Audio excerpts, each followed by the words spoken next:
In a low stance, defensively matched up, Mitchell rises and fires a three. But this wasn't just another shot, or just another game.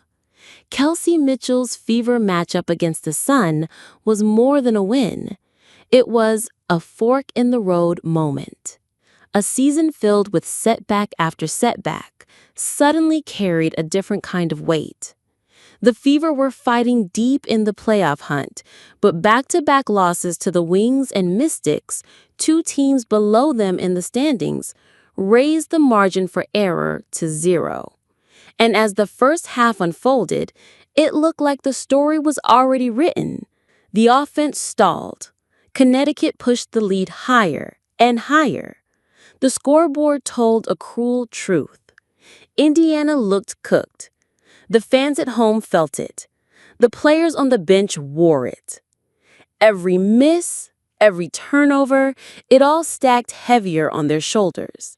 Even with 9 games left after this one, it felt like the season was slipping away in real time. But basketball has a funny way of turning despair into drama. And on this day, the Fever, and Kelsey Mitchell in particular, gave us a comeback for the record books.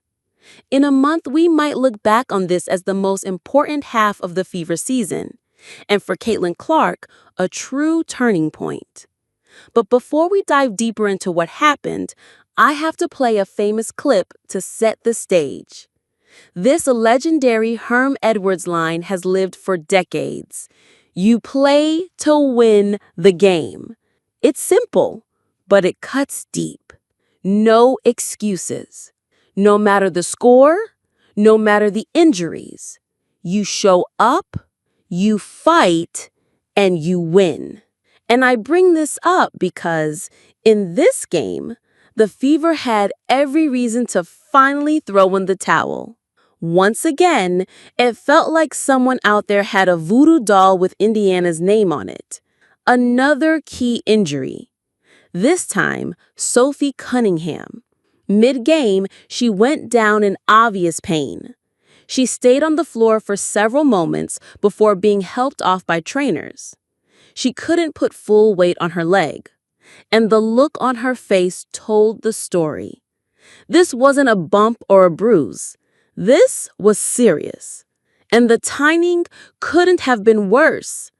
Already without Caitlin Clark, already without Sydney Colson, already without Aari McDonald, and now Sophie Cunningham, one of their emotional leaders and key floor spacers, was sidelined.